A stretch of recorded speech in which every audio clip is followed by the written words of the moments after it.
아, 나 망했네? 부모님도 아유, 얘 큰일 났다 생각하실 수 있는데 반대로 생각을 전환해보세요. 조금만 잘해도 굉장히 이미지가 좋아집니다. 제일 선생님 입장에서 힘든 아이는 다 뭐든지 다 말대꾸하는 아이예요.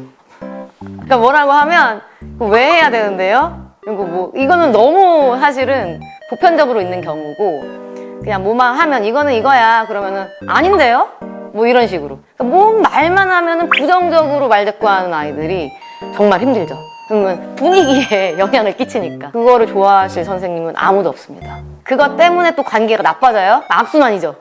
나빠지니까 선생님도 안 좋게 말 나가고 아이도 또 그러고 계속. 그게 선생님한테 나쁜 의도로 하는 게 아니고 정말 습관인 경우에는 생각보다 금방 고쳐져요. 다음으로 케어하기 힘든 학생은 어떤 유형이 있을까요? 다 안 한다고 하는 아이. 싫은데? 아닌데? 그냥 하자라고 했는데 그거를 왜 해야 되는지 그럼 설득을 해야 되잖아요. 그거 시간을 다 잡아먹는 거죠. 그리고 다른 애들한테 찬물을 끼얹어 버려요. 그래서 교사 입장에서는 아무튼 전체 분위기를 해치는 아이들이 싫은 거예요. 종합적으로 말씀드리면. 아, 그리고 하나 더 있어요. 너무 당연한 거라 말을 안 했는데 먼저 주먹이 나가는 아이들이죠. 남자아이가 아니에요?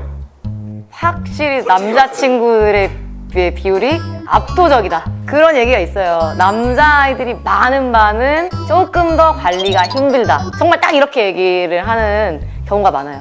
이거는 그러니까 사람마다 달라요. 자기 스타일이 조금 여자친구들이랑 이렇게 하는 거에 내가 강해. 그러면 당연히 그런 선생님들은 여자친구가 더 많은 반에서 편안함을 느끼시는 건 있죠. 대신에 이제 남자친구들은 상대적으로 쿨하다고 해야 되나? 이게 그런 걸 수도 있어요. 많이 워낙 혼나다 보니 익숙해서 아유 또 혼났네 이러고 넘어가는 경우가 많거든요. 그래서 나는 막 그렇게 하는 게 편해. 그러면은 그렇게 남자아이들이 많아서 케어가 힘들다라는 느낌이 있더라도 심리적으로는 부담이 없는 거죠. 그래서 호응하는 게 이거는 다릅니다. 개인 스타일에 따라. 끝날 때까지 대부분 가나요? 이미지가 네. 선생님 입장에서 이미지가 1년 가냐 그러면 안 가요. 오히려 그런 친구들은 반전을 주기 쉬워요. 어떻게 보면 처음에 내가 좀 혼났고 아 나 망했네? 부모님도 아유 얘 큰일 났다 생각하실 수 있는데 반대로 생각을 전환해보세요. 조금만 잘해도 굉장히 이미지가 좋아집니다. 이게 좋은 거야. 이거는 사실이라서 너무 걱정 안 하셔도 돼요. 그러니까 잘못을 하는 건 괜찮아요 초반에. 근데 그 이후 아 바로 잘못했다라고 인정하고 고쳐볼게요 라고 노력하는 모습, 이게 훨씬 중요해요. 그럼 그걸 부모님이 빨리 캐치하셔서 교정만 잘 된다면 오히려 그 친구가 그 반의 히든카드가 될 수 있겠네요. 아 선생님이 너무너무 칭찬 많이 하세요. 왜냐면 변화하는 모습을 봐라, 노력하면 된다. 아이들한테도 롤모델인 거예요. 우리 누구 좀 봐라. 아유 이 참에 너 잘 걸렸다. 너 선생님한테 무서운 선생님한테 잘 걸렸다. 안 혼났으면 계속 이랬을 거야. 이렇게 마음 가지시고 그냥 가정에서 많이 지도하겠습니다. 이런 멘트가 너무 필요하거든요. 그러니까 아이랑 사이가 안 좋다 이런 일이 생각보다 별로 없어요. 그 사이라는 건 뭐 때문에 오냐면 부모님 때문에. 그러니까 아이가 혼났거나 아이랑 선생님이 트러블이 있었어요. 그 이후에 부모님의 태도가 훨씬 중요하지, 좋은 관계라는 거에서는 아 제가 이런 거를 잘못했네요, 다시는 안 그러겠습니다, 요 멘트만 하면 선생님들은 그래 그러고 바로 끝나요. 그리고 진짜 나쁜 마음, 그 아이에 대해서 부정적인 감정을 전혀 갖지 않는데, 보통 부정적인 감정이나 관계가 이어지는 거는 전화하셔가지고 아이가 그럴 수도 있죠 라고 이제 하시는 순간 선생님도 아, 이 아이는 혼내기가 좀 그렇네, 눈치 보이고 어떡하지? 이게 이제 안 좋은 관계의 시작인 거죠. 실제로 네. 그렇게 전화해서 그런 걸로 그렇게 따지시는 분들이 있어요. 그냥 일상다반사? 근데 이게 물론 그런 경우도 있죠. 진짜로 말도 안 되는 일이라 전화를 하시는 것도 있죠. 근데 요즘은 예전에 비해서 빈도가 확실히 많아졌어요. 전화 안 해도 되는데 하시는 빈도가. 조금 부모님들이 민감하시기는 해요. 또 왜 그러냐면 유치원 때까지 너무 케어를 잘 받기 때문에. 근데 학교는 정말 그렇지 않고 어떻게 보면 이제 야생에 던져졌잖아요. 지금 초등학교에 최대한 단련을 해야 돼요. 그거는 친구 관계도 그렇지만 선생님과도 마찬가지. 그래서 우리 아이가 늘 이제 이해받고 인정받고만 할 수는 없다. 이거를 조금 알고 계셔야 된다. 싫어하는 아이가 없어요. 근데 저도 인간이기 때문에 딱 한 명 남아있는 거 있어요. 굉장히 이중적이고, 근데 그거를 친구들 사이에서만 이간질하는 게 아니라 선생님과 아이들과 학부모 이 세 그룹을 다 이간질하는 아이가 있었어요. 제가 하지 않은 일을 했다고 부모님들께 얘기하고 그거에 힘을 실기 위해서 다른 아이들이 이제 목격을 한 게 있을 거잖아요. 그런 일이 없었잖아요. 근데 너 없을 때 그랬던 거야. 결론은 잘 해결됐어요. 그 아이가 조금 그런 식으로 안 좋은 행동을 했다라는 걸 모두가 알게 됐죠. 부모님이 사실은 아세요. 우리 아이의 문제점이 뭔지 아시거든요. 그러니까 그 아이의 부모님도 아셨어요. 근데 그냥 두신 거예요. 부모님이 잡아주셨으면 안 그럴 수 있었겠죠. 그 아이를 싫어하는 것 같아서, 그러니까 선생님이 아이한테 직접적으로 피해를 끼치거나 해를 끼친 게 아니면 그냥 두세요. 개선이 쉽게 되지 않아요. 왜 이렇게 얘기를 하냐면 진짜 싫어하는 게 아닐 수도 있죠. 그럼 사실 개선할 필요가 없는 거죠. 직접적으로 피해를 보고 있는 게 아니면 개선하려고 하지 마시라. 그리고 만약에 피해를 봤다라고 하면 그 부분에 대해서 객관적으로 사실을 얘기하면서 어필하면 되는 거예요. 어떻게 그거를 어필할 수 있죠, 선생님? 선생님께 전화해서 말씀드리시면 되고요. 말씀을 드렸는데 반영이 안 됐다라고 했을 때 그 위로 문제 제기를 할 수 있어요. 근데 그러려면 정확하게 정말 사실관계가 파악이 돼야 되고 정말로 확실하게 피해를 봤다라는 거를 증명할 수 있어야 돼요. 1년 전에 기사가 있어요. 네. 어느 초등학교에서 네. 한 명을 왕따를 시킨 거야. 이거 뉴스에 나왔어요. 저도 봤어요. 그죠? 그러니까 그런 경우는 정말 문제가 있는 경우니까 절차적으로 대응을 하시면 돼요.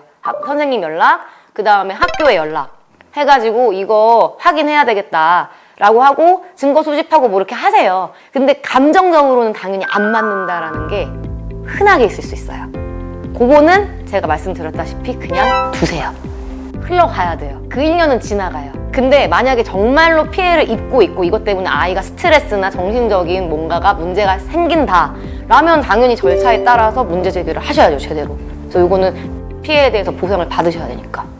그런 사례 본 적이 있으세요? 이거는 근데 확인이 불가능한 게 선생님은 아니라고 하고 아이들이나 학부모님은 맞다고 하기 때문에 사실 확인은 불가능한데 선생님 교체가 있었던 적은 2번 정도 있었어요. 저희 학년에서. 부모님들이 이제 제기를 하셔서. 근데 그게 저는 꼭 도움이 되는 건지는 모르겠어요. 그 과정에서 아이들이 너무 피로했어요. 맨날 뭐 진술서 쓰고. 그래서 그거는 잘 생각해야 돼요. 아이들을 위한 게 맞나? 섣부르게 하면 안 돼요. 섣부르면 안 되겠죠. 절대 섣부르게 하면 안 되고 이것도 생각하셔야 돼요. 나의 감정, 내가 그 선생님한테 갖는 나쁜 감정이 투사된 건 아닌가? 그것도 생각 잘 하셔야 돼요. 불안한 이유가 뭔지를 일단 물어보세요. 그냥 불안해하는 거를 불안해하지 마라고 그냥 얘기하시는 경우가 많은데 저도 깜짝 놀란 게 뭐냐면 부모님들이 생각보다 왜 질문을 안 하세요. 왜 질문을 하셔야 돼요. 그래서 왜? 어떤 게? 라고 디테일을 일단 물어봐 주시는 게 1번. 두 번째는 어떤 문제가 생기건 어떤 힘든 일이 있건 부모님이 너의 보호자가 너의 옆에서 너를 도와줄 거야 라고 꼭 얘기해 주세요. 그러니까 아이들이 생각보다 도와줄 수 있는 사람이 있다는 것에서 위안을 받거든요. 부모님들 역시 특히 저학년들, 네. 약간 2, 3학년들 이제 올라간 애들이 이 불안감이 많다고 하더라고요. 아이가 원래도 굉장히 불안이 높은 친구들이 있어요. 그냥 새 학년이 문제가 아니고 모든 낯선 상황에서 불안이 높은 아이들이 있거든요. 방법은 뭐가 있냐면 다 계획하게. 발생 가능한 일을 다 한번 생각해보고 계획하게. 근데 그럼 또 문제가 뭐냐? 계획이 틀어지면 어떡하지? 이게 불안이거든요. 계획이 틀어질 수 있다라는 것도 계획하게. 그냥 당연하게 불안을 느낄 수 있는 상황에서 불안한 건 그게 정상이에요. 학급에서 뭐 해볼 사람 하면 제가 할게요. 먼저 하는 연습 너무 좋아요. 왜냐면 조용할 때 제가 해볼게요 그러면 선생님에게도 한 줄기 빛이에요, 그런 친구는. 그리고 다른 친구들도 그 정막이 너무 불편하거든요. 근데 누가 하면 너무 고맙죠. 다행이다. 안 그러면 번호대로 불렀을 때 내가 됐을 수도 있어. 불안한 상황에서 나서주는 친구 영웅이죠.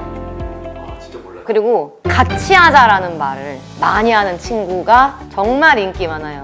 그리고 선생님도 좋죠. 왜냐면 저 친구는 다른 친구들까지 이렇게 모아가지고 하니까 금방 반 분위기가 친밀한 분위기가 되잖아요.